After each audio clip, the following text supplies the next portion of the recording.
Olá! Seja bem-vindo, seja bem-vinda ao terceiro episódio do Seminário de Interseccionalidade, Educando para a Equidade.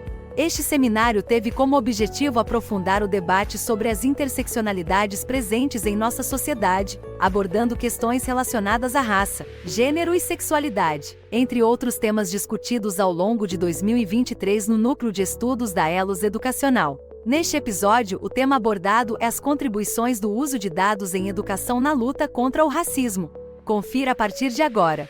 São muitas contribuições e o tempo é pouco, mas nós vamos trazer uma próxima mesa muito importante, porque aqui na Elos, quem trabalha com a gente sabe, a gente gosta do quê? De evidências. Trabalhar com as evidências, né? Então, a próxima mesa vai falar um pouco disso, sobre as contribuições do uso de dados em educação na luta contra o racismo. Então, como que a gente pode usar esses dados para poder fazer a mudança acontecer? E nada mais, nada menos, eu vou trazer aqui na mesa, além de um amigo querido, muito querido, um economista, o senhor Ernesto Martins, agora senhor, ainda não, porque já casou, ainda não. Não, vai casar ainda, né? Olha o sorriso dele, de quem vai casar. E ele falou que ele vai trabalhar junto com a mulher dele, não vai ter esse negócio de ajudar. Não, ele vai fazer ali, junto com ele. Economista com especialização em econometria aplicada, mestre em gestão em políticas públicas, doutorando em organização do ensino, aprendizagem e formação de professores na Universidade de Coimbra, fundador do IED, além de muitas outras coisas que não caberia nessa ficha aqui.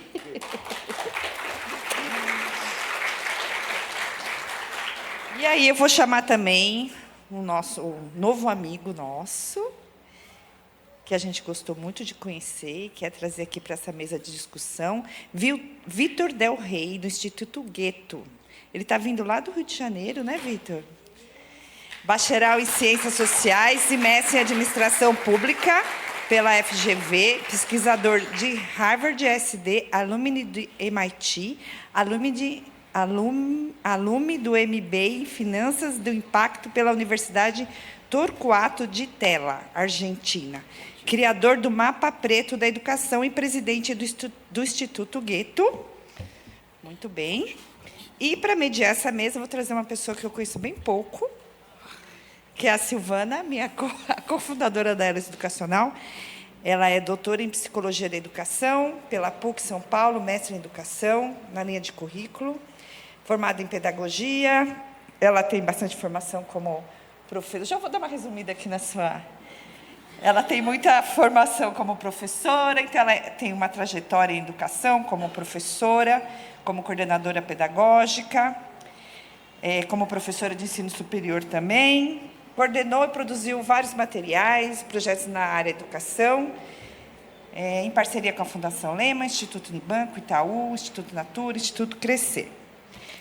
Ela conquistou o prêmio de 2007, do prêmio da Escola Nota 10. Eu era coordenadora, ela era diretora da escola. Não, eu era diretora, ela era coordenadora. A gente era uma coisa meio gêmea, assim. Produz artigos para blogs, revistas, livros sobre educação. Atualmente é cofundadora da Elos Educacional e atua em programas de consultoria e formação de professores, gestores e membros da Rede de Talentos da Educação.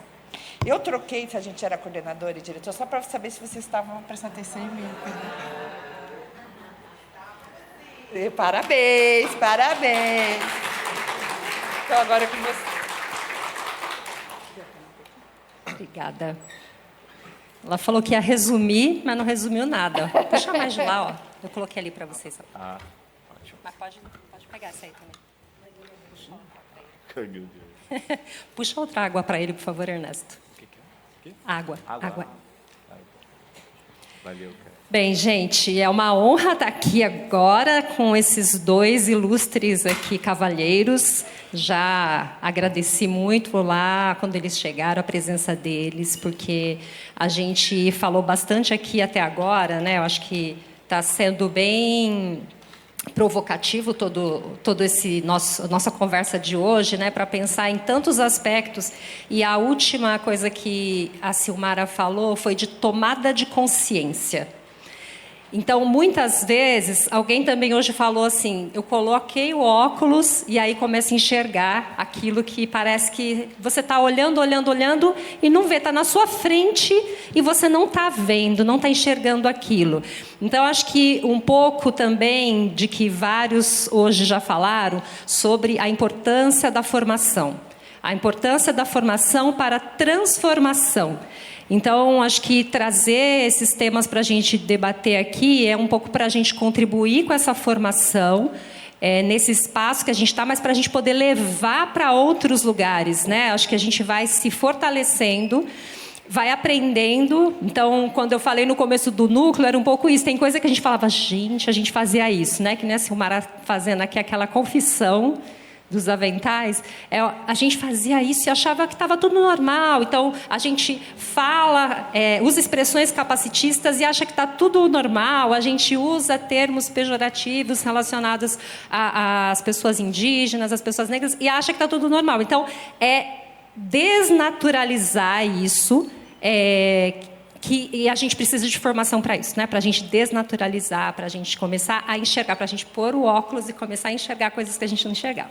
E, para isso, os dados são uma parte fundamental de tudo isso. Porque se eu olho para os números, a gente ouviu vários dados já aqui hoje, várias informações, e a gente fala, nossa, né? Nossa, como isso é forte. Nossa, eu não fazia ideia de que era tanta gente. Então, eu quero começar essa conversa aqui com os dois, falando um pouco qual é a importância do uso de dados com esse recorte racial, de gênero, para o planejamento de políticas públicas e para o trabalho nas escolas. E o que esses dados nos revelam. Então, eu vou passar a palavra para o Ernesto, para ele trazer um pouco desse olhar e de como a gente pode levar isso para as escolas, para as redes, e depois a gente vai passar para o Tiago. Então, Ernesto, com a palavra... Ou para o Vitor. A Cláudia falou para mim, o Tiago chegou, aí eu fiquei com o Tiago na cabeça. O Tiago é esse que está aqui cuidando do tempo, com o crachazinho bem na minha frente, e o Vitor. Vamos lá, Ernesto. Você quer isso aqui?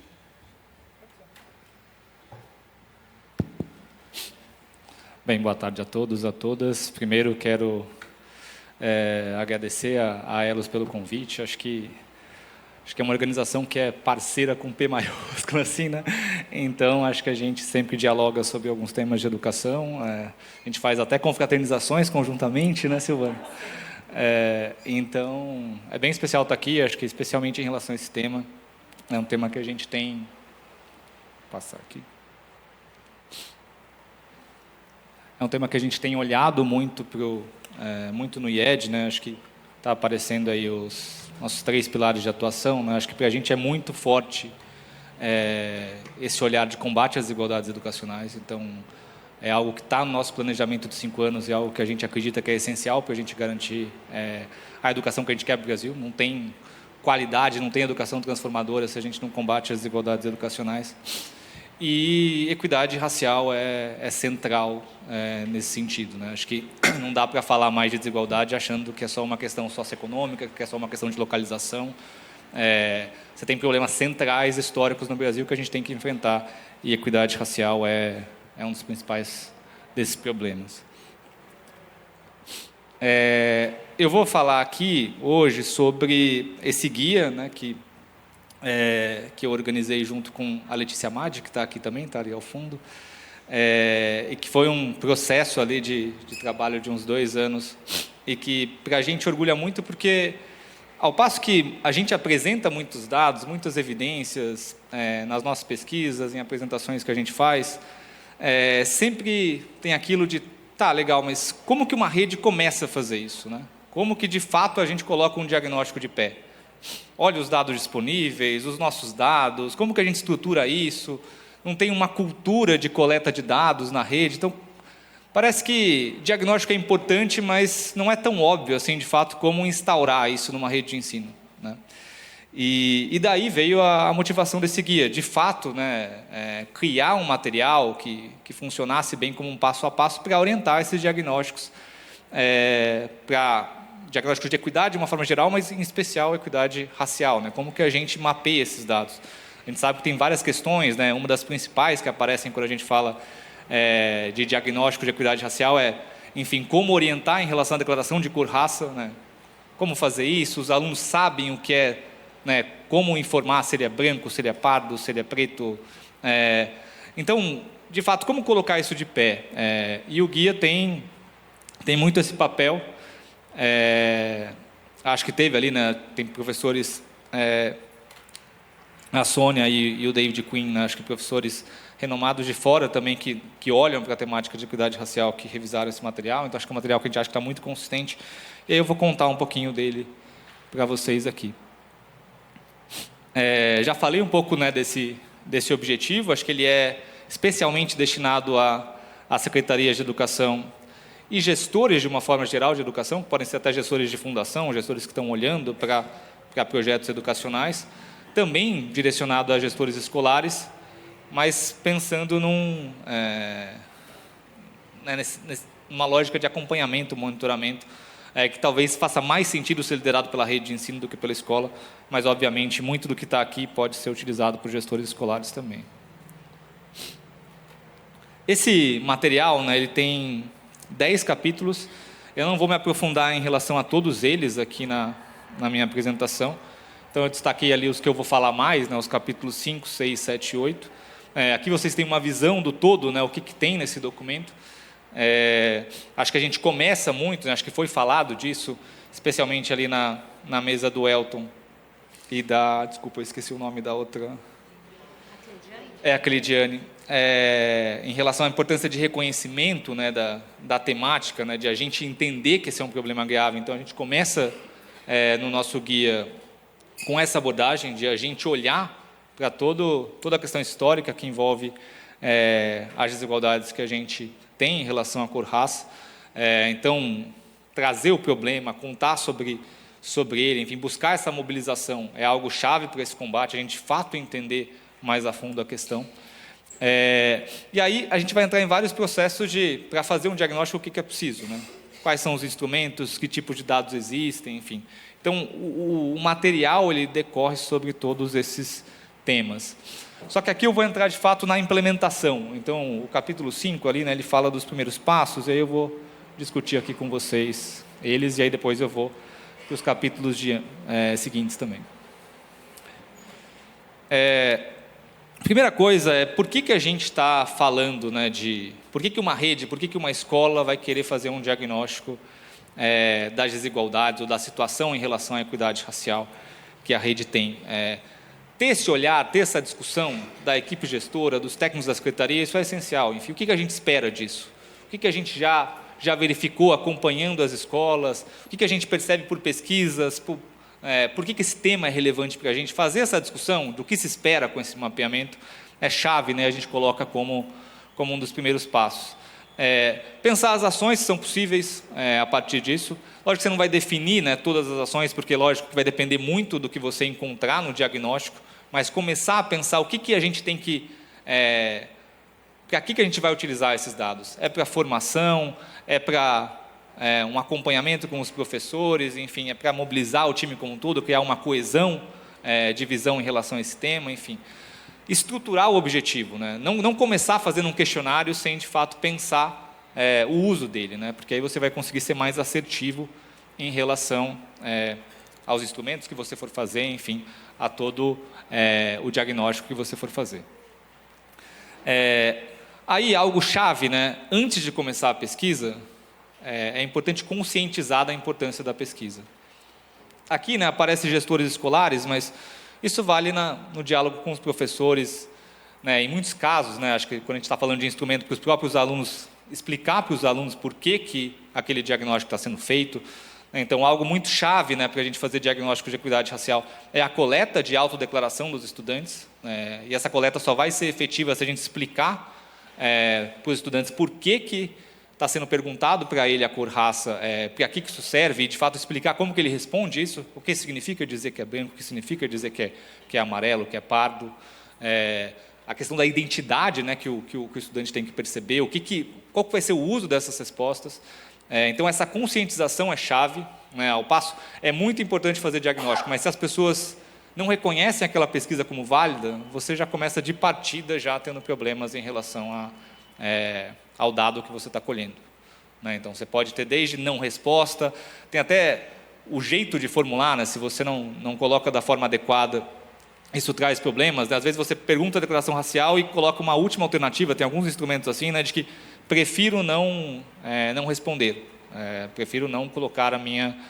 É lógico que a gente entende talvez o racional que vem por meio de uma alternativa dessa, mas se você está fazendo ali um diagnóstico para entender as desigualdades em relação à cor raça, imagina o tamanho do problema se você tem um grupo de alunos dizendo que não quis declarar e você não sabe se esse grupo tem mais brancos, mais pretos, mais pardos. De origem, você já está criando um viés na sua análise que é problemático. Então, contado o porquê do instrumento, entender as características que esse instrumento tem que ter, é essencial para esse diagnóstico poder ser bem feito. E aí você tem que criar uma estrutura para isso, né? Quem vai responder, como essas informações vão chegar para a gestão escolar, para a secretaria, enfim, quem vai ter acesso a essas informações. Aqui a gente vai colocar que boa parte desses diagnósticos de equidade racial, eles vão demandar uma quantidade de respondentes razoável, porque você pode ter ali uma variabilidade importante na quantidade de alunos que você tem para o grupo, né? Então, por exemplo, você vai ter, se você está olhando ali brancos, amarelos, indígenas, pretos e pardos, se você quiser fazer a comparação entre esses 5 grupos, você vai precisar de uma quantidade mínima em cada um deles, né? Então, você não vai conseguir fazer análise profunda se você tem 3, 4 alunos pretos na sua escola ou na sua rede. Então, você vai precisar ter uma base estatística mais relevante. E é um ponto que a gente traz no guia, assim, acho que, em geral, o diagnóstico fica mais robusto com uma quantidade maior de estudantes, com uma quantidade maior de respondentes. Também gera menos problemas em relação a como pensar essa divulgação. Então, acaba sendo mais fácil fazer isso de forma robusta, pelo menos quantitativamente, no nível de rede, quando você tem pelo menos um grupo relevante de alunos, um grupo de escolas. Não que não possa ser feito no nível de escola, mas talvez a abordagem qualitativa seja mais importante do que a abordagem quantitativa, porque você não vai conseguir fazer muitas extrapolações se o quantitativo seu é muito pequeno, né?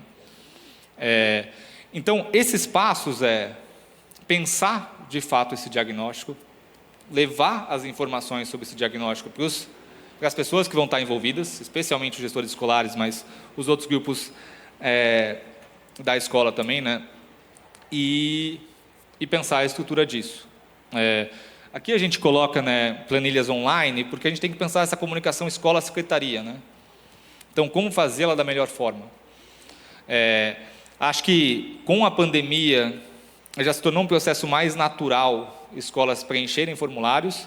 Isso pode ajudar a gente ir para um mecanismo desse. Mas não é só preencher e documentar essas informações, mas pensar a organização dela também. Então, quando a gente está fazendo como que os dados desses formulários vão para uma planilha, como que a gente vai sistematizar essas informações, como que a gente vai construir os gráficos, as análises. Você precisa ter uma pessoa ali responsável por isso e pensando a melhor sistematização, a sistematização mais adequada para essas informações. Aí, acho que aqui já falando da implementação em si, né, de como que a gente constrói esse formulário, o que a gente tem que pensar em relação a ele. Aqui a gente fala de código INEP dos estudantes, mas a gente tem que pensar só uma forma que pode permitir a gente cruzar informações. Não precisa ser necessariamente o código INEP dos estudantes, mas ter um código identificador do aluno. Aqui, obviamente, no âmbito da LGPD, a gente tem que ter atenção em relação a quem vai ter acesso a essas informações. Isso está muito claro quando a gente aplicar esse instrumento. E, idealmente, se não sendo necessário, né, não ter informações de identificação dos estudantes. E se por acaso for necessário, né, ou mesmo que não seja identificação, mas mecanismos que permitam a identificação, ter um protocolo claro de acesso a essas informações, que sejam só para pessoas que estão fazendo esse monitoramento e declarando que o uso individual não vai ser feito. E aí é o ponto que eu estava falando, né? Acho que garantir que o acesso seja restrito a pessoas da gestão e ter muito cuidado em relação a essa informação não ser vazada para pessoas que não vão fazer a análise dos resultados. Aí, aqui, nesse slide, né, que acho que é um tópico que a gente aborda no material é o uso de questionários, né? Acho que a importância deles para a gente ter um mapa mais completo da situação em uma escola ou em um grupo de escolas. Aqui, né, tem algumas instruções em relação a pontos que devem ser considerados na elaboração de questionário. Então, ter cuidado para as questões serem bem objetivas e o questionário não ser longo. É natural as pessoas se dispersarem, né, perderem, não terem o mesmo grau de atenção quando o questionário ele é muito longo, então ter esse cuidado para as questões, para não ter muitas questões e para o instrumento não ser muito longo. E atenção ao vocabulário, né? Acho que é algo bem importante até fazer uma pré-testagem desse questionário, ver se a linguagem que você está utilizando é adequada para aquele público e se as pessoas, de fato, entendem, né, o que está sendo perguntado e, de fato, conseguem responder da forma que você espera essas questões. Obviamente, é importante ter um cuidado na comunicação, né? Eu falei disso de contar da iniciativa da pesquisa, mas acho que isso ser reforçado em todos os momentos desse diagnóstico. Então, que aquilo não está sendo usado para um fim de, né, ou, né, de apontar um erro de um professor ou de apontar um erro de uma escola, mas que é um diagnóstico para gerar uma reflexão e para a melhoria da prática de ensino. Então, explicar a motivação desse trabalho. Então, a comunicação vai ser chave, né? Então, ter esse diálogo constante entre a instituição que está fazendo o monitoramento, né? Então, por exemplo, a Secretaria de Educação e as escolas, a Secretaria de Educação e os educadores, os gestores, os professores, enfim, quem estiver fazendo parte desse processo. Aí eu vou avançar aqui, né? Porque eu só tenho 5 minutos. Aqui a gente traz base de dados que a gente pode recorrer à análise de equidade racial. Então, SAEB e Censo Escolar, né, as duas principais bases de indicadores educacionais que a gente tem, né, principalmente para chegar no nível de escola. Se a gente está falando de dados populacionais, uma análise do município, aí seria, né, para municípios grandes, né, por exemplo, regiões metropolitanas, capitais, a gente poderia utilizar também a PNAD, que é a pesquisa do IBGE, né, a Pesquisa Nacional de Amostra por Domicílios. Mas a rede tem muita informação. Então, como a gente coloca aqui, a rede pode utilizar os seus dados de frequência, seus dados de aprovação e outras informações que ela tem para fazer esse mapeamento. Então, qual que é a frequência dos alunos se a gente considera por raça? Será que os alunos negros, por exemplo, têm faltado mais do que os alunos brancos? São diagnósticos relevantes que a rede poderia fazer. E aí, na divulgação dos resultados, obviamente, tem que ter muito cuidado em relação à comunicação. Acho que deixar claro que tem muitos fatores que influenciam a determinadas desigualdades que podem acontecer. Então, não é uma questão de potencial dos alunos ou algo assim, né? Se a gente não esclarece pontos e não contextualiza esses resultados, a gente pode até jogar contra a equidade racial. Então, ter muito cuidado em relação a isso. E pensar no diagnóstico qualitativo, né? Se a gente tem um dado de desigualdade, entender mais a fundo ele, fazer grupos focais com os estudantes, fazer diálogo com os professores. Então, não é uma questão só do dado quantitativo, mas a gente olhar para dados qualitativos também. E aí eu vou avançar um pouquinho aqui,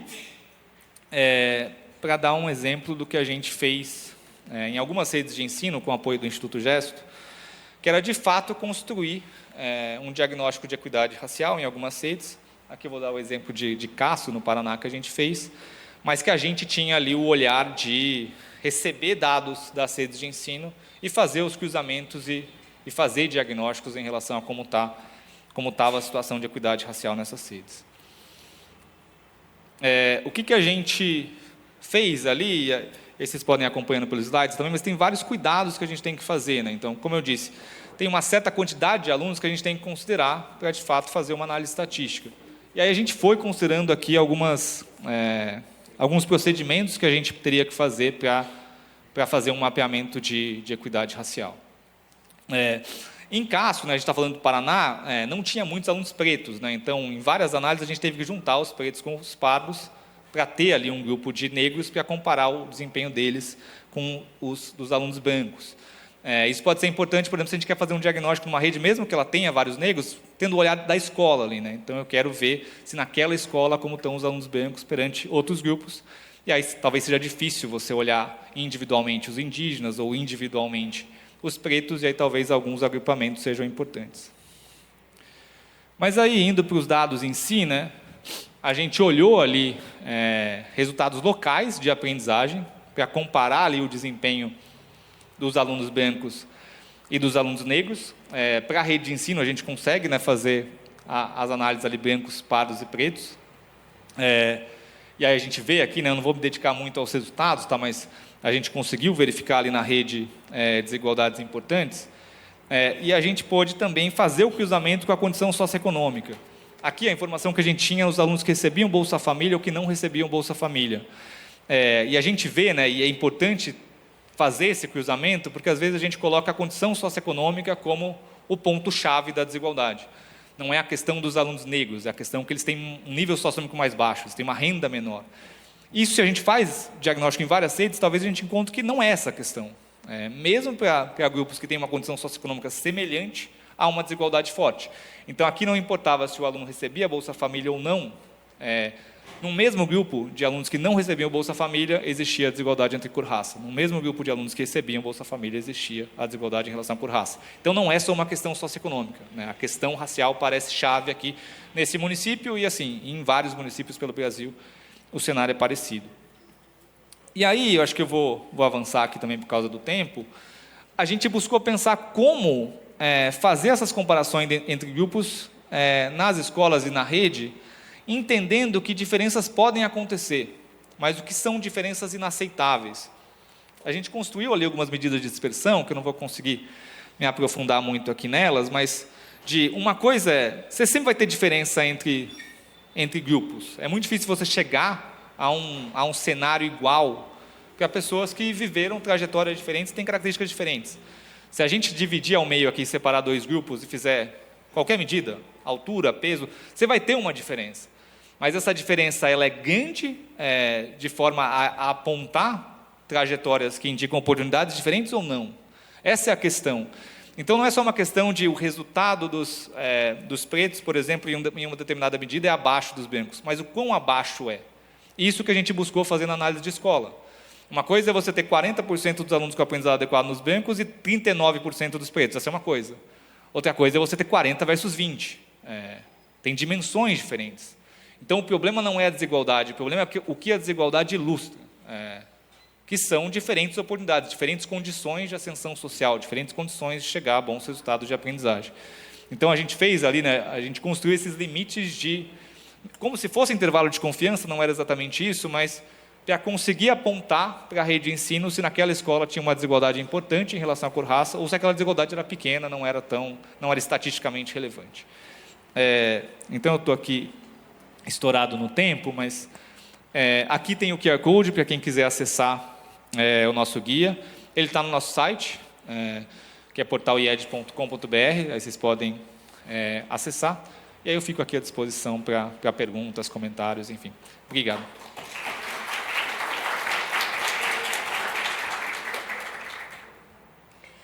Bem, eu queria voltar aqui, antes de passar para o Vitor, numa frase da Cleidiane lá no começo, que ela disse assim, a gente tem uma luta diária para existir, né? E aí, Cleidiane, o Elton, a Silmara, estavam todos falando desse lugar, né? O lugar de quem vive e sofre aquilo. E aí vocês podem olhar e falar, por que o Ernesto está falando de equidade racial, né? Um economista branco, que a gente pode dizer... Tem nada a ver.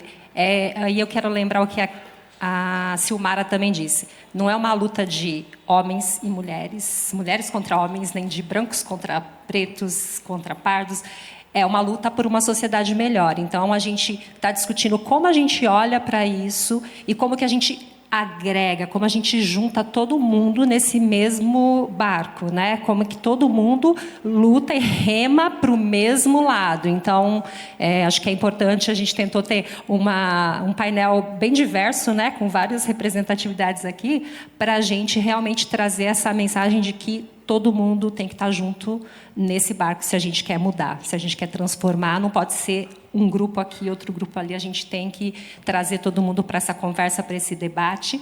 E aí, agora eu vou trazer, então, o Vitor Del Rey para esse debate, que vai falar apaixonadamente pelas coisas que ele vai apresentar aqui e que a gente ficou muito feliz de conhecer ele recentemente. Então, não é uma pessoa de longa data, mas é de próximo, mas que foi um grande prazer e saber que ele trabalhava olhando para esses dados. Então, a gente trouxe aqui junto para essa conversa.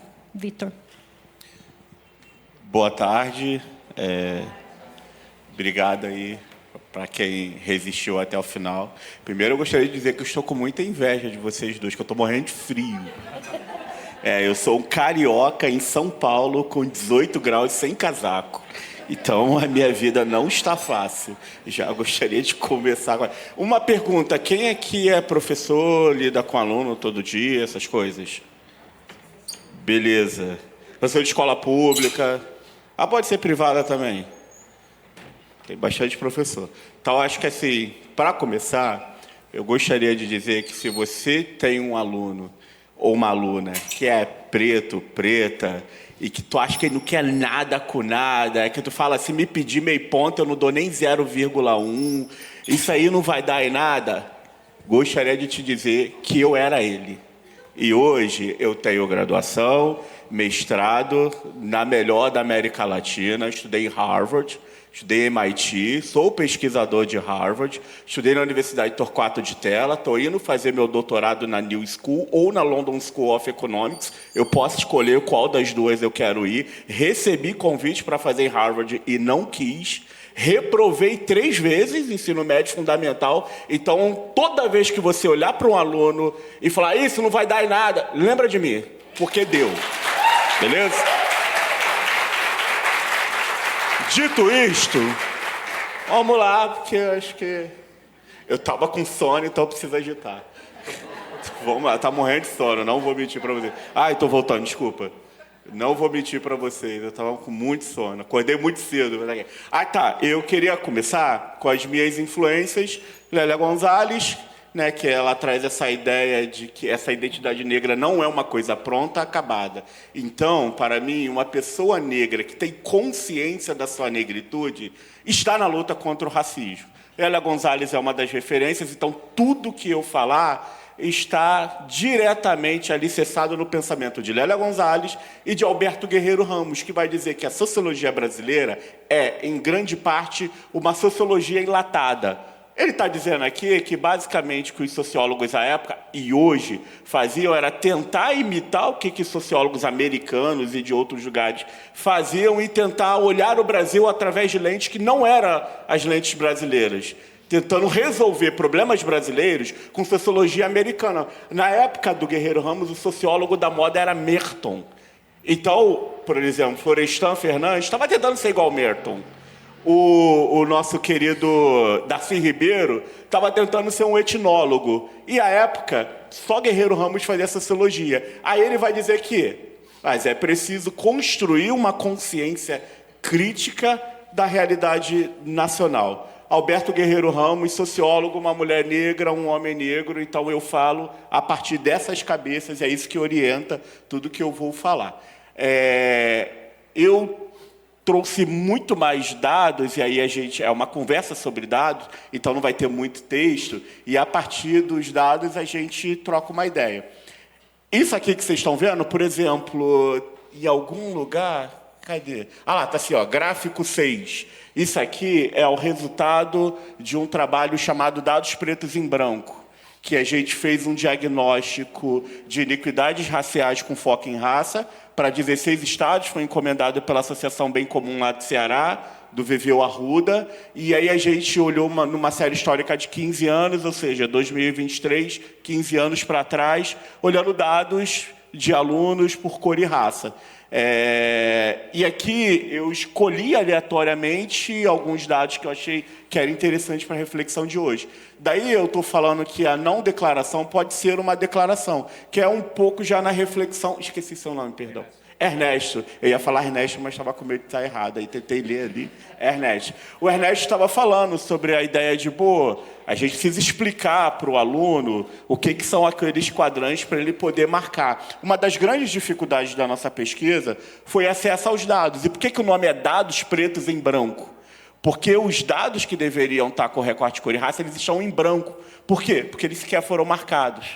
E aí tem uma reflexão que a gente precisa fazer. Por exemplo, eu tenho 39 anos. Quando a professora estava dizendo que ela tem 40 anos de sala de aula, eu falei, cara, só de sala de aula ela tem mais do que eu de vida. Então, vou ficar quietinha aqui, ouvir essa mulher. E aí, quando ela estava ouvindo a reflexão do Ernesto e olhando para mim, eu, quando tinha 26 anos, fiz o meu processo de tornar-se negro.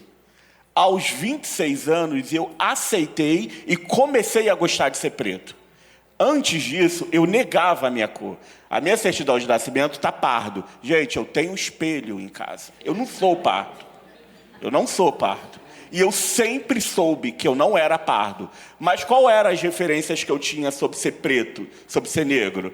Ah, quando não caga na entrada, caga na saída. É ladrão, é escravo, não vai dar em nada. Então eu fazia de tudo para fugir dessa identidade que colocaram sobre mim.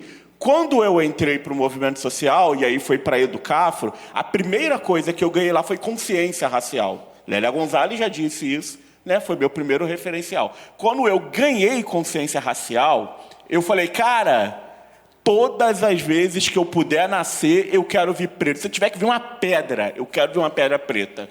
Por quê? Porque eu comecei a entender o que é ser preto. Os valores de ser preto, e que não há nenhum demérito. Então, quando a gente olha aqui, ó, raça, cor dos alunos de educação básica, a gente tem que 43% dos alunos de educação básica no Brasil, eles se declaram negros, pretos ou pardos. Só que, 30% nem declara. Então, esse número ele pode ser muito maior. E aí a minha questão dos não declarantes é a seguinte, a gente aprende, Ernesto sabe disso, que o não dado, por definição, é um dado, porque ele está tentando explicar alguma coisa. Quando alguém não declara a sua cor, a gente tem pelo menos 3 informações. A primeira é, não sei declarar. A segunda é que, geralmente, quem não faz uma declaração de cor é preto, porque branco não precisa pensar sobre si. Nenhum branco acorda e fala, será que eu sou branco? Ai, não sei, eu sou branco. Tem algum benefício em ser branco? Nenhum branco é parado pela polícia por ser branco. Nenhum branco é parado numa loja e pergunta se trabalha aqui, o que você está fazendo aqui, porque ele é branco. Mas pessoas pretas vivem isso o tempo inteiro. Então, uma pessoa preta precisa pensar sobre si. Eu precisei pensar sobre mim para encarar o segurança e entrar aqui. Quando ele mandou abrir a minha mochila, abrir o meu computador, e atrás de mim tinha um cara branco, eu falei, quer ver? O cara branco ele vai mandar passar e não vai fazer. Dito e feito. O rapaz branco precisava pensar sobre a cor dele? Não, e nem fez isso. Mas por solidariedade a mim, e eu percebi isso, ele foi lá e abriu a mochila dele, porque ele quis. Ele falou, não, você olhou a dele, olha a minha. Por solidariedade, ele nem precisava fazer isso. Então, mais uma vez, a segunda opção é que o branco não precisa pensar essa cor. E o preto, ele pode entrar naquela categoria que era eu, de não querer declarar porque eu tenho vergonha, porque eu não quero assumir. Então, se eu tiver uma possibilidade de fugir à minha negritude, eu vou lá e marco. Não quero declarar. Então, isso é um dado. Então, quando a gente tem... E aí, a gente fez... Vou avançar que daqui a pouco o carinha ali vai murchar aquele negócio que eu não gosto. Né? Ele vai. Ele fez isso contigo, ele vai. Né? Quando a gente fez a pesquisa e a gente estava fazendo a reflexão sobre a questão do não dito, né? O quanto ele é importante de ser observado numa pesquisa, o que a gente estava refletindo exatamente também era o seguinte, com quantos anos essas crianças precisam já declarar a sua cor? Olha, eu fui pai com 38 anos.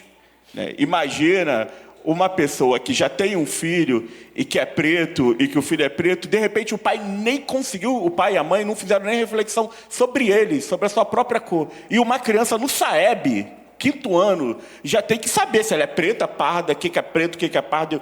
Qual é preto, pardo, eu olho aqui, você vai colocar cores aqui para escolher, vai fazer bonequinhos. Então, a gente entendeu que isso era uma questão complexa e que isso é uma questão que ela não se resolve necessariamente com referenciais teóricos. Até porque resolver isso com referenciais teóricos, no máximo, te dá uma noção de que qual é a tua paleta. Mas não diz o que isso significa. Não diz que, a depender da paleta que você escolhe marcar, você vai ter mais problema com a polícia ou não. Ou você vai ter consciência de que aquilo que aconteceu comigo na entrada não era excesso de segurança, porque isso aqui é um local público. Não, é racismo. Aí você toma consciência disso. Um outro dado que a gente trouxe aqui é, já refletindo um pouco sobre o Pé de Meia, que é o programa que o governo federal lançou agora, que é a questão dos alunos negros de segmento. Gente, eu não estou refletindo via estados, porque está muito pequenininho e vocês não vão conseguir ver, e nem eu, então estou pegando mais o grosso. O relatório está disponível, vocês podem baixar e conversar comigo por e-mail, coisa parecida. Quando a gente olha aqui para a reflexão dos alunos negros de segmentos, a gente tem que 44% está na educação de jovens e adultos, 39% no ensino médio, 42% fundamental e 41% está na educação infantil. No geral, a gente até tem um bom índice para todos. Não deveria ter para a EJA. EJA deveria ser 0%. E por que 0%? Porque EJA é um programa criado para quem abandonou a escola e não conseguiu se formar. E a EJA é majoritariamente negra, que é o pessoal que primeiro começou com reprovação, avançou para distorção idade séria, do distorção idade séria avançou para o abandono e lá na frente resolveu voltar na EJA. Então a EJA não é legal, no sentido de não deveríamos ter isso, mas a gente tem, e a EJA, óbvio, faz um belíssimo trabalho e merece todo o nosso apoio. Mas a EJA é uma distorção simbólica muito latente de um problema que a gente tem, que é o problema crônico, que Ernesto também já falou, que pode ser motivado por saiu da escola porque precisava trabalhar, questões de renda, as mulheres, gravidez da adolescência, isso é muito recorrente, e os homens também, né, porque se engravida, aí na comunidade, na favela, eu vim de lá, tem um famoso sujeito homem, então você tem que trabalhar para sustentar seu filho, não pode fazer isso, sair fora, então você abandona a escola para ir trabalhar, e por aí vai. Então, a gente tem dado uma olhada na ideia do programa Pé de Meia, né, que ele, igual acontece para a educação infantil. Por que os dados da educação infantil são sempre altos? Primeiro que é crime você não colocar seu filho na escola, vai preso, né, conselho tutelar, perde a guarda e por aí vai. Então, óbvio que você vai ter uma entrada. Só que quando você está em educação infantil e até ali ensino médio, você tem políticas de transferência de renda, Bolsa Família, para manter seu filho estudando. Então, óbvio, famílias pobres vão manter seus filhos estudando porque eles têm algum benefício. E aí a gente sabe que tem muito abandono, né, e os dados de abandono escolar, ali no ensino médio, eles sempre são os mais altos. Por quê? Porque é uma idade onde o adolescente, principalmente homem, e aí pega mais para homem, já está numa idade produtiva, não deveria estar trabalhando, mas ele é convidado a abandonar a sala de aula para poder complementar a renda dentro de casa. Talvez, com o projeto Pé de Meia, a gente consiga diminuir isso, e eu acho que essa era a estratégia do Ministério da Educação quando criou esse programa. E aí a gente está vendo que o aluno, na verdade a família, pode tirar R$200 por mês, né, dos 9 mil e pouquinho que ele ganha na série histórica de 3 anos. Aí a questão é saber, bom, R$200 é suficiente para manter um aluno?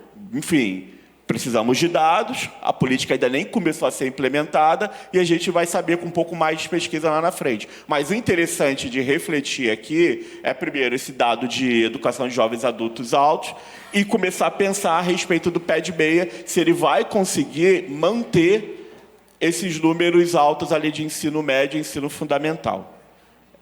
Aí eu peguei alunos negros na educação básica por nota no ANA. Né, aqui, ó, o nosso texto diz que este gráfico revela que... Peraí, vou aqui. Este gráfico revela que um padrão intrigante.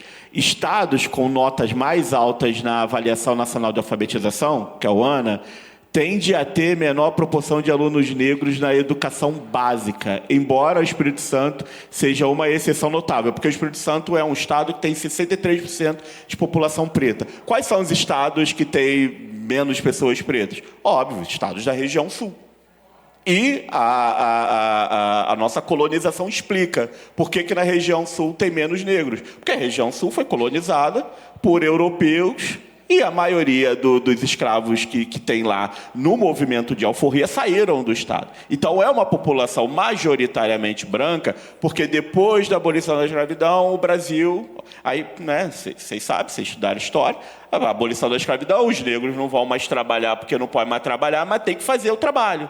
O português não quer trabalhar, então ele teve que contratar alguém para fazer o trabalho. Aí veio a imigração de pessoas do continente europeu para trabalhar no lugar dos negros. Então o Brasil teve, na verdade ainda era coroa portuguesa, teve uma grande ideia. Não vamos dar emprego, não vamos deixar os negros escravizados, porque a gente é bom, maravilhoso, mas também não vamos dar emprego. Eles que se virem e a gente traz iguais a gente, para continuar trabalhando aqui. E criou-se o primeiro sistema de cotas que o Brasil tem, que é a Lei do Boi. Vocês podem pesquisar lá, joga Lei do Boi no Google. Vai aparecer que qual era o sistema de cotas. Era um sistema para poder favorecer com que filhos dos europeus que vieram trabalhar no lugar dos negros tivessem acesso à educação, enquanto os negros e seus filhos não puderam estudar e, enfim...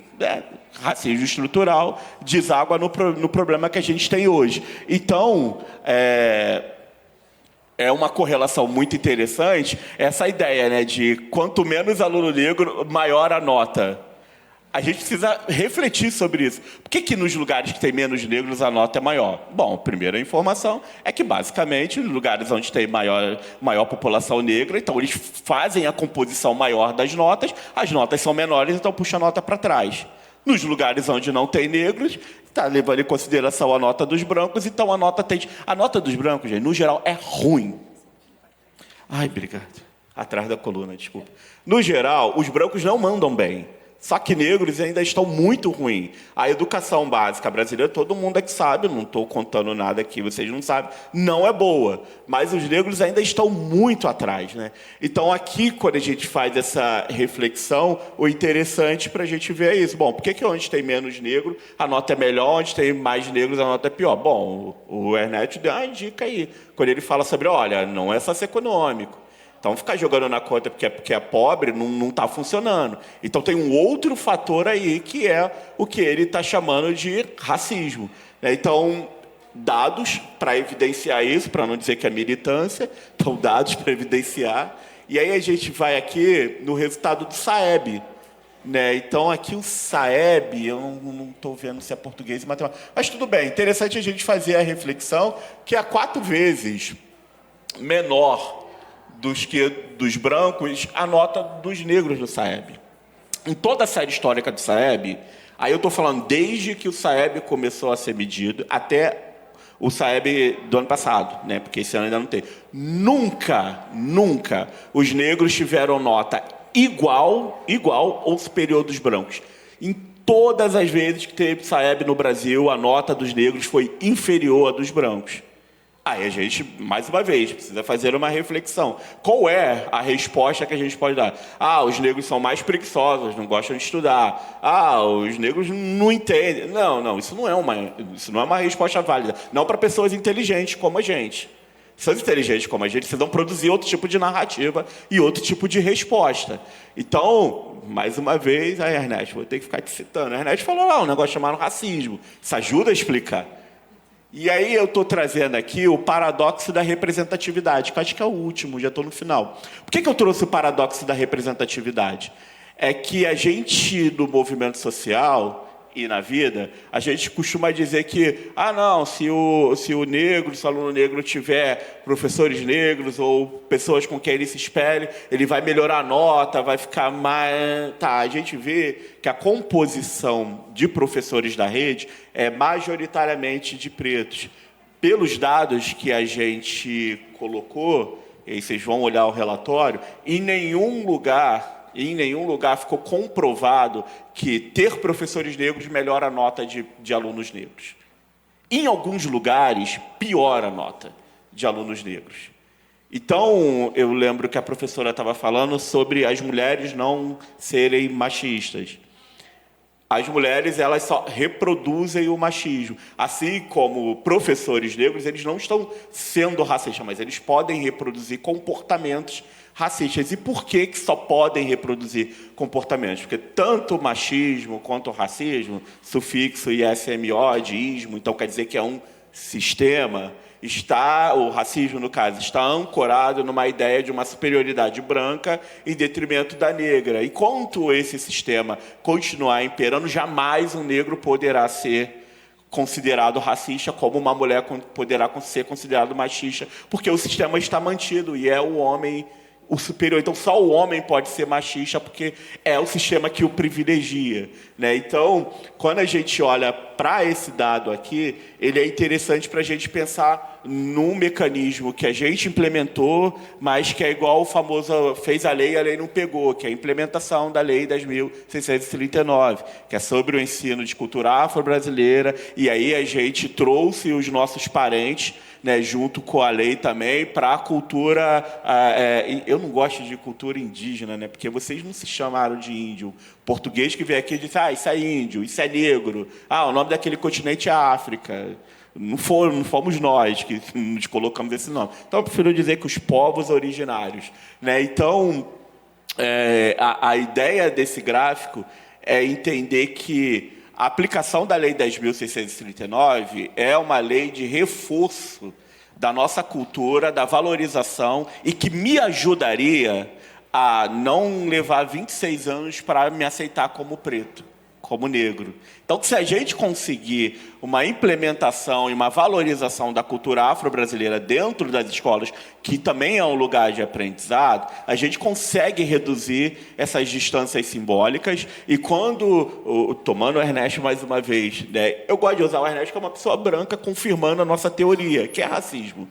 Então, quando o Ernesto diz que é racismo, o que está por detrás de racismo é que é um sistema que tem a ver com desvalorização da nossa cor, desvalorização da nossa história. E quando a gente está dentro de um contexto de desvalorização de tudo que para a gente tem valor, a gente começa a acreditar que, a gente não tem valor, e 2, aquele lugar também não é valioso para a gente. Então, eu me lembro que do meu processo de aprendizado, reprovei 3 vezes. Eu tenho certeza absoluta que eu reprovei 3 vezes porque eu não tinha coragem de fazer um gesto simples, que era, professora, não entendi, pode explicar de novo? Era só isso que eu precisava. Eu estou vendo um monte de gente preta assim, ó. Vocês sabem, né? Vocês sabem. Vocês passaram por isso? Não passaram? Então... Era só isso, eu só reprovei porque faltou isso. Mas por que faltou isso? Porque eu sabia e saberei que se eu fizesse isso, eu iria ouvir, tá vendo? É por isso que teu povo é escravo. Não consegue entender isso. Tá vendo? Tinha que estar no tronco. Tá fazendo aqui? Não consegue entender uma equação simples como essa. Então, para não ouvir isso, eu preferia fingir que eu estava sabendo. Sabe que quando eu vou para casa... a minha mãe só estudou o primário, então minha mãe não vai me ensinar a equação de 2º grau. Meus irmãos estão tudo preto igual eu, então todos os meus irmãos também não fizeram isso. Então quem vai me ensinar se eu não tenho coragem e se o professor não conseguiu perceber que eu não aprendi e que o professor não conseguiu perceber as dinâmicas raciais que tinham dentro daquela sala de escola pública com preto para tudo quanto é lado e não conseguiu perceber isso, ao ponto de dizer, olha, a gente precisa olhar com carinho para alunos negros, porque há um reforço da não identidade deles e eles podem fingir que estão aprendendo para não sofrer opressão. E a gente vai perder essa galera. A gente vai perder essa... Gente, para cada um Silvio de Almeida, Djamila Ribeiro, Aniele Franco, a gente deve ter perdido uns 300. Para cada um, os 300. E aí, negro como Vitor Del Rey, Aniele, aí vocês falam assim, não, é o ponto fora da curva. É a exceção que comprova a regra. A gente não pode ter um país que... Olha, estou com a camisa da seleção da Nigéria, não é à toa.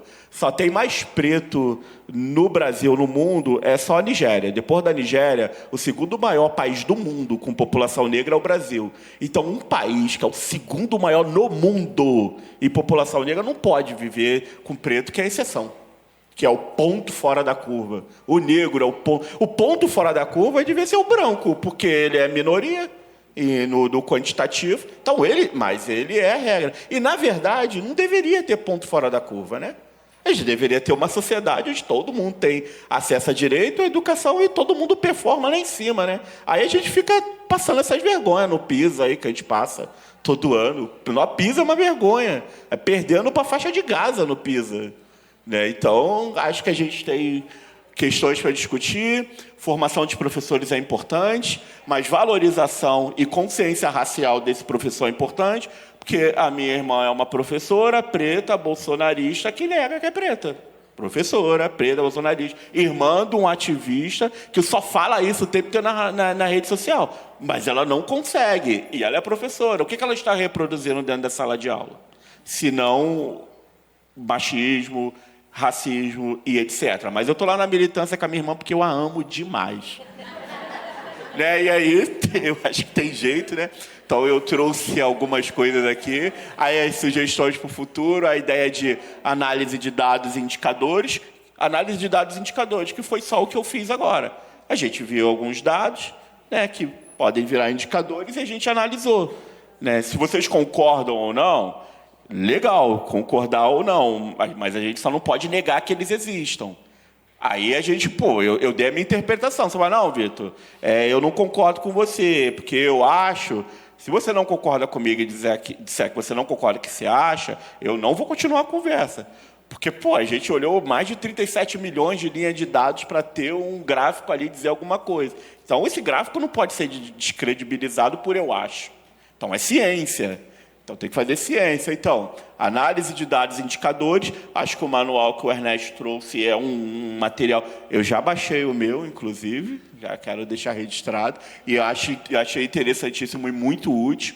Diálogo interno e externo. E aí, quando a gente fala diálogo interno e externo, não está ali, mas é muito importante inserir a família nisso tudo. Como a escola pode ser o espaço de famílias antirracistas, né? Então, fica aí. Educação continuada, então não pode parar, a luz educação não pode parar só nisso aqui que teve agora. Tem que fazer mais e tem que me convidar para mais. Tem que fazer mais vezes. Ainda bem que não fez em novembro, né? Porque o tradicional é fazer em novembro. Né? A parente ali falou em abril, aí já quebraram, não foi nem abril e nem novembro, já estão melhor do que os outros. Agora é continuar. E aí a gente fala sobre políticas inclusivas e antirracistas e divulgação e comunicação, né? Então, além da gente fazer pressão, porque qual era a estratégia do pessoal da Associação Bem Comum quando ele encomendou esse relatório para a gente? Esse relatório que a gente trouxe, ele é a nível Brasil. Para a Associação Bem Comum, a gente fez somente para 16 estados, porque foi o que eles encomendaram. Então, cada relatório de cada estado tem pelo menos 60 páginas. Então, é bem aprofundado no dilema de cada estado. E a ideia deles é como é que a gente pode mobilizar o tomador de decisão de que questão racial no estado dele é um problema que ele precisa enfrentar. A estratégia foi, dados. Porque se a gente chega com os dados, ele não pode dizer que é militância, que já vem esse pessoal da esquerda, o Bolsonaro vai acabar com isso aí. Não, é dado, que foi produzido, inclusive, no momento onde não era um governo de esquerda. Por que era importante 15 anos? Porque 15 anos é suficiente para ver como teve transição de governo dentro do Estado. Então, teve governo de direita, de esquerda, de centro. E também, para nós do Instituto Gueto, foi suficiente para provar que entre esquerda e direita a gente continua sendo preto. Por quê? Porque era esquerda e direita e nunca melhorou. Então, tanto faz o governo ser de esquerda e de direita. Não melhorou para a gente, então a gente continuou sendo preto. Mas foi suficiente para a gente, inclusive, deixar o cara que está lá na cadeira, sentado, mais confortável de dizer para ele, não é um problema seu. Mas também não é um problema causado por você, mas a sua gestão não está resolvendo e a gente está aqui para te ajudar a resolver. Então, ele é importante na tomada de decisão baseada em evidências, no advocacy, na mobilização. E aí é por isso que é preciso divulgação e comunicação, porque quanto mais pessoas acessarem esse material, não só o nosso, quanto do Ernesto, para poder refinar a construção dos seus materiais, entenderem como a gente, inclusive, olhou para esses dados, a gente consegue trazer mais evidências e deixa o debate menos emocionado, para não parecer que é esquerda-direita, pretos e brancos, e traz para a arena da consciência e da justiça. Porque quando a gente olha todos os dados, a gente diz, não é justo que crianças pretas não aprendam. Não é justo que crianças brancas aprendam tão pouco. Porque crianças brancas aprendem tão pouco e crianças pretas não aprendem. Então, não é justo. E aí eu lembro, para finalizar, de Walter Benjamin, né, que é um historiador judeu. E Walter Benjamin ele tem um livro que eu não consigo lembrar o nome do livro, mas na contracapa tem o que ele chama de o anjo da história. O anjo da história é a figura de um anjo, ele está de costa, né, como se ele estivesse olhando para o passado. E aí a reflexão do Walter Benjamin vai no poema do Anjo da História, não lembro do poema, mas o que ele está tentando dizer, quando a gente olha para trás, a gente está numa sociedade que produziu 2 grandes guerras mundiais, produziu o genocídio judeu, e aí ele só está lembrando do judeu, e a gente chama isso de progresso. O anjo da história, quando olha para o Brasil, ele vê pelo menos 3 coisas. O genocídio dos povos indígenas, então a gente quase nem fala. E aí, parente, quando a gente refletiu os dados, qual foi o nosso grande problema? É que os indígenas nem apareciam no gráfico. E por que eles nem apareciam? Porque eles mataram. Não tem outra explicação. Tá? Mataram, eles foram assassinados. Aí é por isso que eles não aparecem. Eles são tão poucos que eles não aparecem. Porque eles foram mortos. Por que os negros aparecem tanto? Porque eles foram trazidos para cá aos montes, para povoar e construir tudo, inclusive esse prédio que você está usando neste momento. Então, por isso que eles têm. Mas também mataram muito deles. Né? Então, o que a gente tem é isso. A gente tem o genocídio dos indígenas, a escravização das pessoas pretas, o estupro da mulher negra e das mulheres. A gente tem também ditadura militar e a gente chama isso de progresso. Tem algum progresso nisso? Não, mas a gente está melhorando. Só que a gente nunca pode perder de vista que todo debate que a gente fizer, ele tem que levar em consideração estrutura. Não dá para a gente pegar e dizer que porque agora tem mais alunos negros na universidade dizer que está melhorando. Não está melhorando. Porque quando você olha nos dados, a gente vê que as estruturas estão mantidas. O que a gente está tendo é mais consciência, mais pessoas pretas entrando nas universidades. Mas, a nível de transformação social, as estruturas ainda estão mantidas. E eu preciso que vocês se tornem pessoas inconformadas com isso. Eu preciso que vocês não tolerem isso. Que isso seja uma coisa que vocês persigam. Não é possível viver numa sociedade onde crianças pretas não aprendem e crianças brancas aprendam tão pouco. Se isso não produzir vocês ânsia de vômito, angústia, comichões, a gente vai continuar nessa sociedade que não anda. E estruturalmente está mantida, as estruturas estão mantidas. Os 3% mais ricos continuam controlando 97% da riqueza do país. Na pandemia, que todo mundo ficou pobre, eles enriqueceram. Por quê? Porque as estruturas estão mantidas. Obrigado.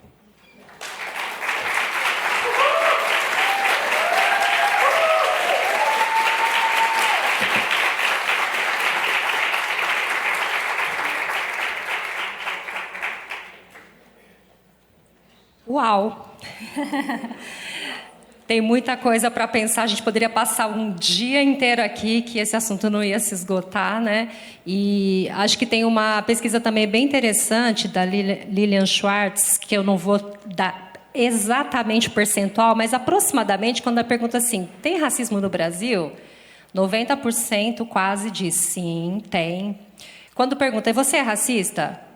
10% diz sim, o resto ninguém é racista. Então, onde estão?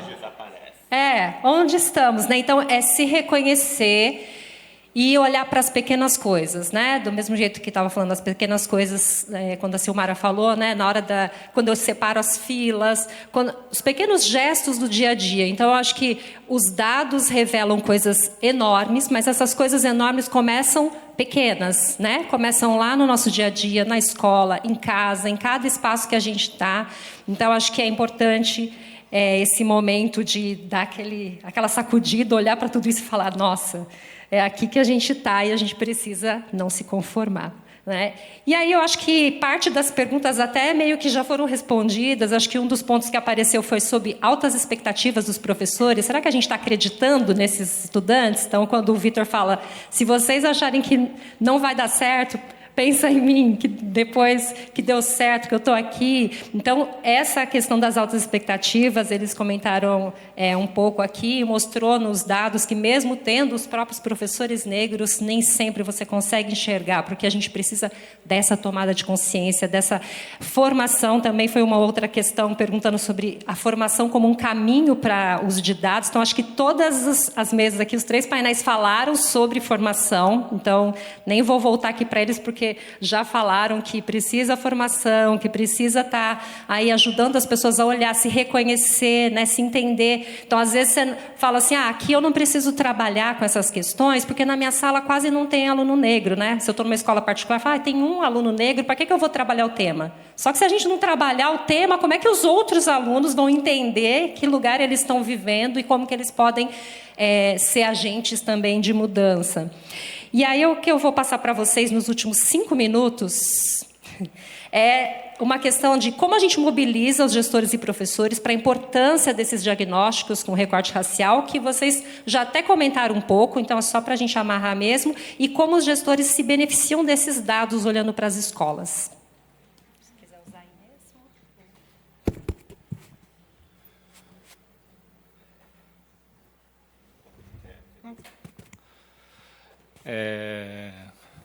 Eu acho que o principal, é gerar essa consciência em relação ao tema, assim. Acho que tem uma... Acho que até pegando a fala aqui do... Nossa, eu perdi seu nome, Vitor. Eu acho que a força que tem a fala pessoal... O Vitor trouxe vários dados aqui, mas até o aplauso, o RU, assim, de... você precisa humanizar. Dados são muito importantes, mas você precisa humanizar, isso faz muita diferença. Eu vou trazer aqui uma história minha, assim, porque eu acho que eu vivi a realidade da diferença da condição socioeconômica e de cor, raça, do lado oposto, de quem, digamos assim, foi beneficiado por ser... digamos assim, minha família não era rica, tá? Minha família era de classe média baixa, mas assim, estudei todo o ensino fundamental numa escola pública, mas, digamos assim, eu não tinha um estereótipo que um aluno negro tem. E nisso, na minha escola, eu era incentivado, assim, no ensino fundamental, vivia ambientes, assim, de reproduções absurdas dos professores, claramente... incorrendo em falas racistas, assim, de um professor dizendo, você tem que estudar que nem ele, e, sabe, tipo, você não quer nada, com base em um momento de bagunça, sem nenhum conhecimento, sem nenhum contexto sobre esses estudantes. E aí, no final do ensino fundamental, eu tive a oportunidade de fazer um processo seletivo para uma escola privada, que daria bolsa só para alunos de escola pública. E nesse processo, eu vivi uma realidade de por que muitos dos meus colegas, e boa parte deles negros, nem cogitavam fazer o processo seletivo. Eles achavam que não era para ele, que eles não tinham chance, também não sei com que leque de informações, mas um ambiente de baixíssima expectativa. Isso me deixou, na época não tanto, né, mas especialmente depois, quando eu estava no ensino médio, assim, me deixou bem, bem triste, enfim. E aí, eu passando nesse processo seletivo, de novo, era uma escola dedicada só a alunos de escolas públicas. Jamais imaginaria que uma escola dedicada só a alunos de escola pública, eu veria uma turma tão pouco diversa. Ali eram os alunos de nível socioeconômico, na média, mais alto da escola pública. Lógico, ali, todo mundo vinha de escola pública, não tinha crianças, né, de famílias extremamente ricas, mas você pegava um perfil socioeconômico mais favorável e um perfil claramente mais branco do que a realidade da rede pública. Então, não é só uma condição socioeconômica. Ali você pegou alunos que não tinham condição de pagar uma escola particular, então tinha uma questão socioeconômica, mas é mais do que isso. Então, e aí acho que vários depoimentos do Vitor aqui ficam evidentes, assim, de pequenos, nem sei se dizer, mas comportamentos que a gente repete, que é lógico que constrói uma barreira em relação às possibilidades de ascensão ou de motivação que um aluno vai ter. Então, a gente pode apresentar o IDEB dos brancos é maior que o dos negros, assim, mas assim, ei, pera, senta aqui comigo, qual que é a questão, qual que é o problema? É só uma questão tipo de aquele aluno não querer nada com nada, mas o que a gente está reproduzindo de comportamentos para eles? Então, a gente tem que humanizar. Eu trouxe meu exemplo aqui, a gente tem que levar dados, a gente tem que levar indicadores, mas a fala do Vitor mobiliza porque ele humaniza. E a gente tem que conseguir trazer o problema real para os professores, trazer o problema real para os gestores, para a gente conseguir promover a mudança. Merece um uhul.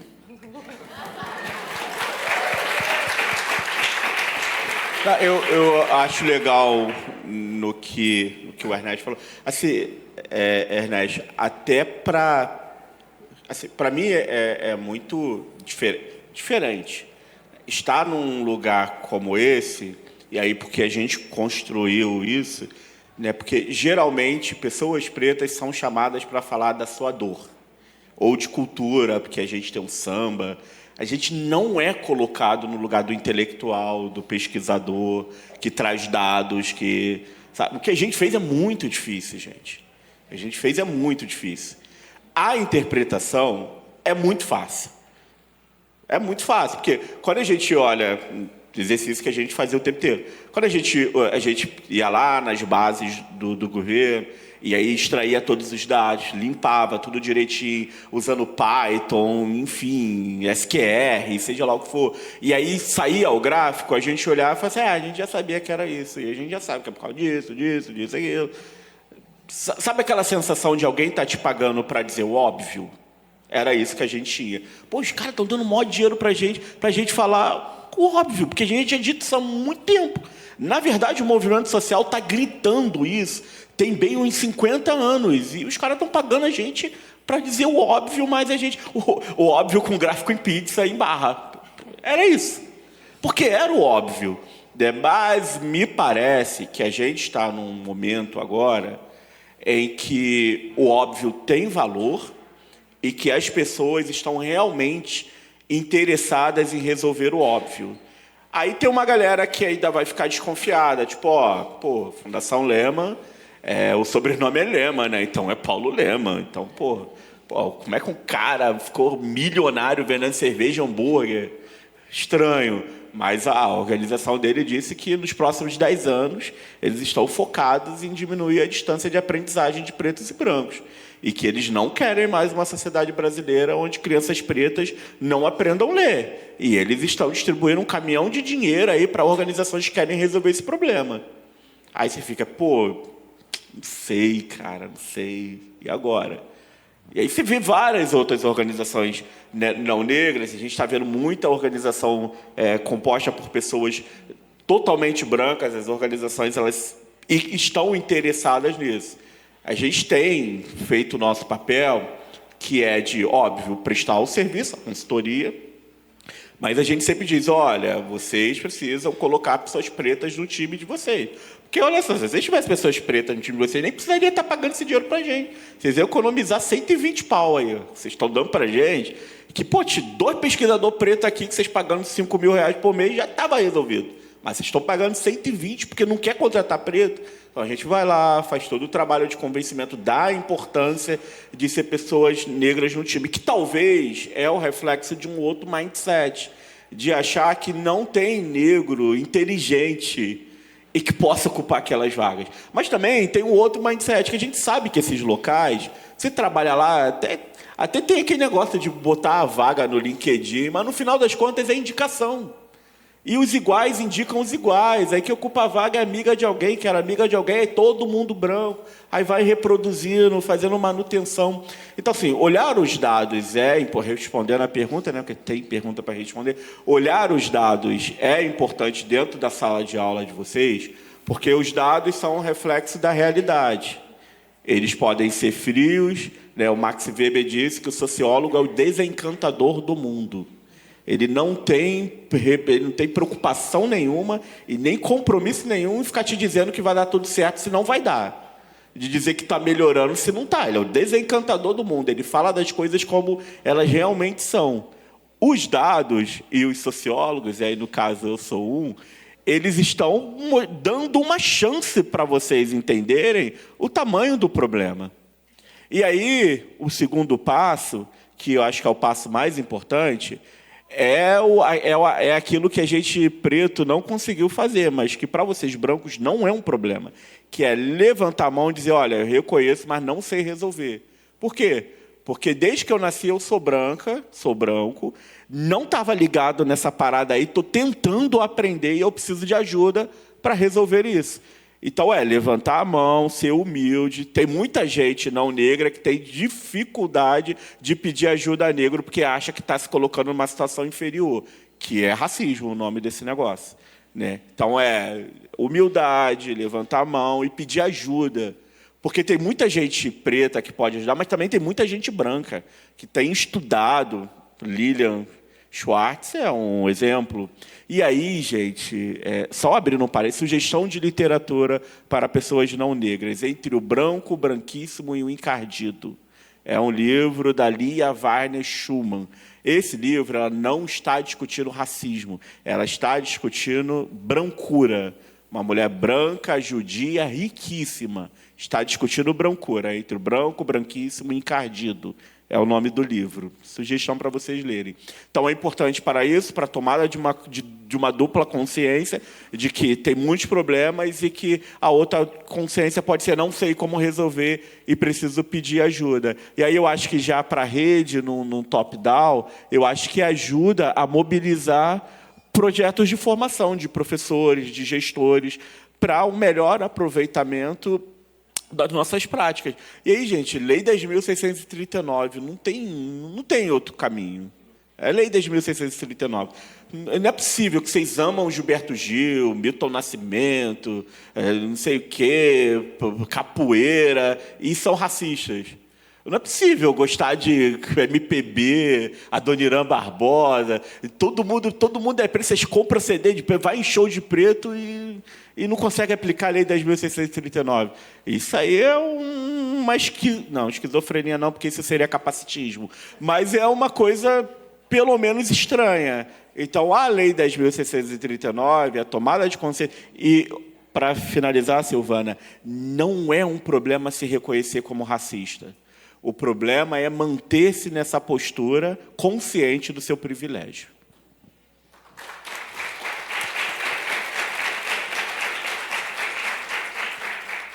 Bem, eu vou agradecer aqui os dois, Ernesto e Vitor. Nós estamos encaminhando para uma parte final, que vai ser um momento bem legal também aqui com todo mundo. Então, por enquanto, muito obrigada, adorei ter vocês aqui. E eu vou chamar Cláudia para fazer esse momento final aí, tá bom?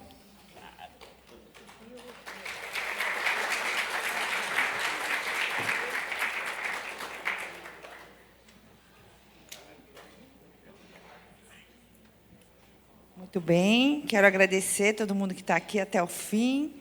Eu acho que agradecer aos nossos painelistas, que foi sensacional, né?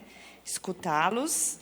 A gente sai aqui cheio de energia, cheio de coisas boas, e aí para dar força para a gente continuar essa discussão.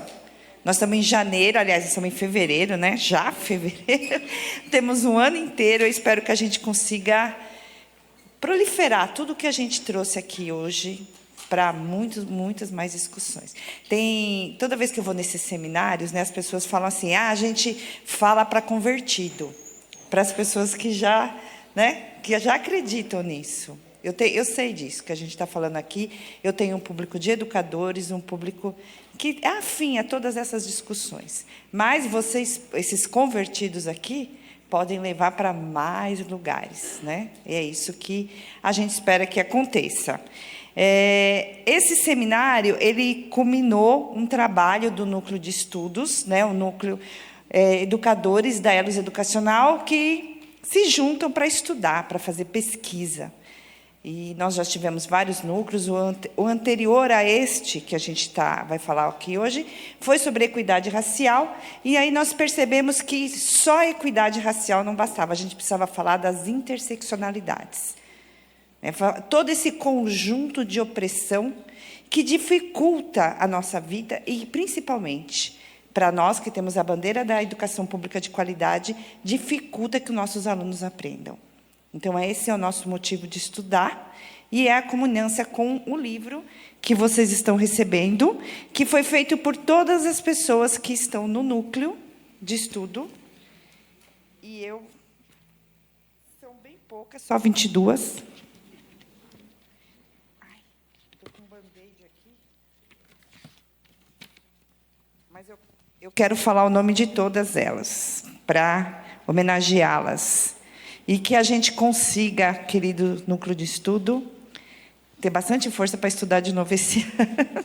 Porque eu sei que todo mundo tira um tempo, é a coisa mais preciosa da nossa vida. E a gente tira um tempo para estudar isso, que nos faz, eu digo, no núcleo, né? A gente sai mais humano. De cada encontro, a gente sai mais humano. Então, eu quero agradecer a Adriana Cristina Reis de Assis, que está aqui. Amanda Souza Batista do Nascimento. Cadê a Amanda? Ah, está aí. Aurilânia Carvalho de Oliveira. A Aurilânia está aqui? Ah, está lá.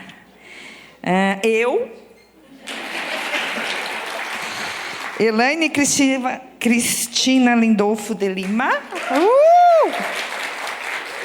Elisa, um sobrenome difícil, Vilauta. Cadê a Elisa? Está aí? Não veio? Que bom, ela não me escutou eu falando que o sobrenome dela era difícil. Né? Francisco Bezerra de Lima. Cadê o Francisco? Vai estar aí? Uhul! A Grace Luciana Pereira, ela também não está. Janaína, grande Janaína Ifigênia de Souza. Juliana Rita Magalhães, que está aí na coordenação dos trabalhos aí. A Lilian Fotin Talip, falei certo? Não. Ai, gente, a Maria Luísa Ramos, a nossa amada. Maria Robevânia das Virgens. Robevânia está aí? Ah, linda. Raimunda de Nazaré, não veio, né? Maria Fernandes. A Regina Peralta também não veio.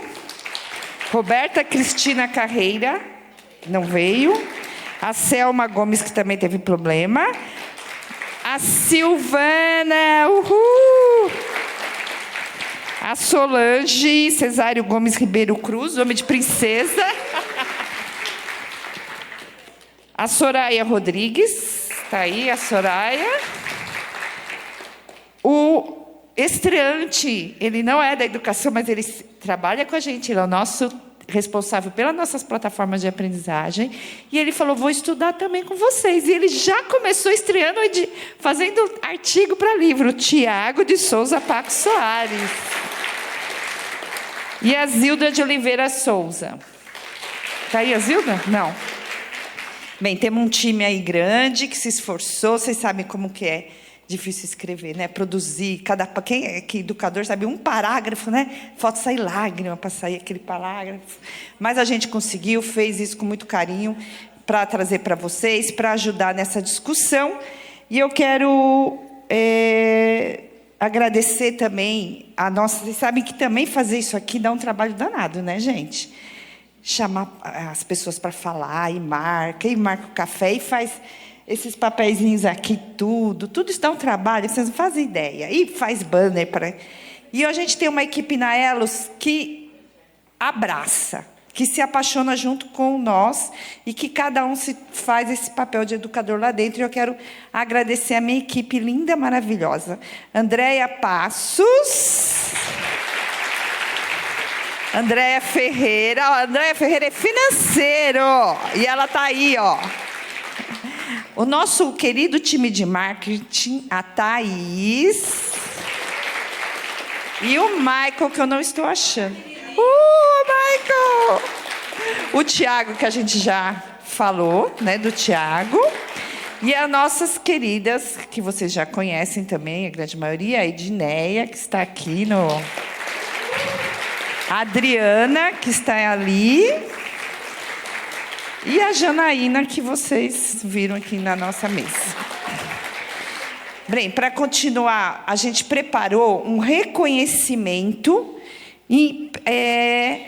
material, um reconhecimento primeiro para os nossos painelistas que estiveram aqui falando, que são pessoas de luta, pessoas que não estão, como eu falei, não estão só no blá, blá, blá, estão lá fazendo a diferença.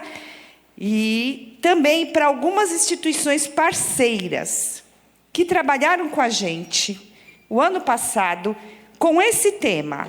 Então, a gente queria dar esse reconhecimento para essas instituições que estão, como o Vitor falou, elas estão pensando no tema junto com a gente.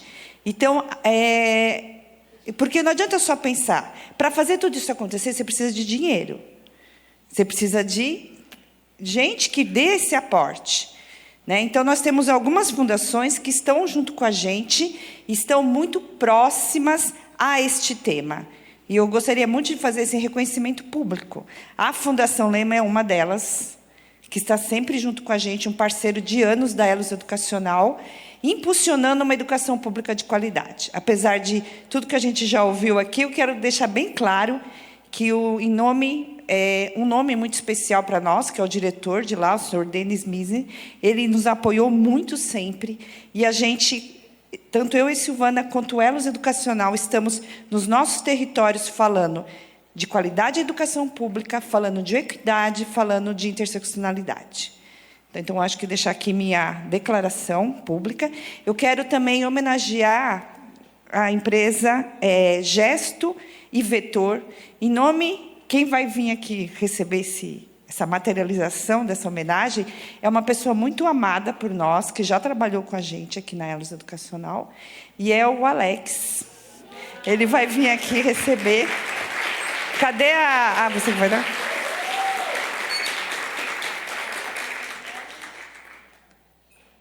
O Alex ele é um educador, ele fez uma pequena trajetória na Elos Educacional, a gente conseguiu se apaixonar por ele. Aí ele foi fazer o doutorado dele no Chile. Ele já defendeu? Está chegando. E dizer em público que eu sou apaixonada pelo Alex.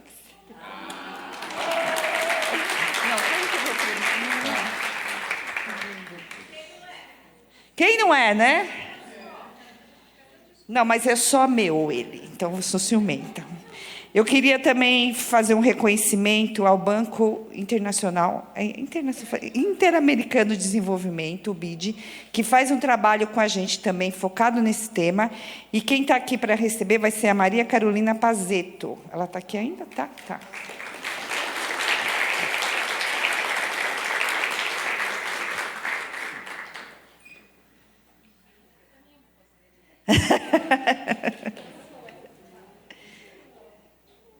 Está tirando foto já?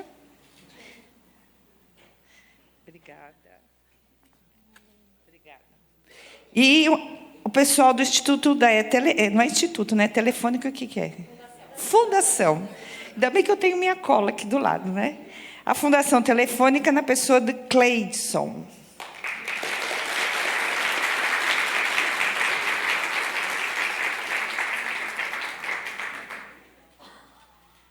Vocês estão olhando para o lugar certo para tirar foto?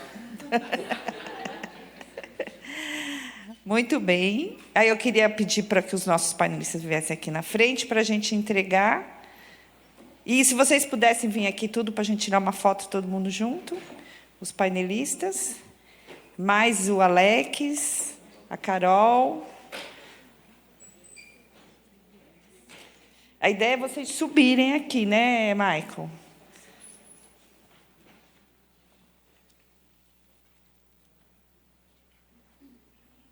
É para a gente ficar para a prosperidade.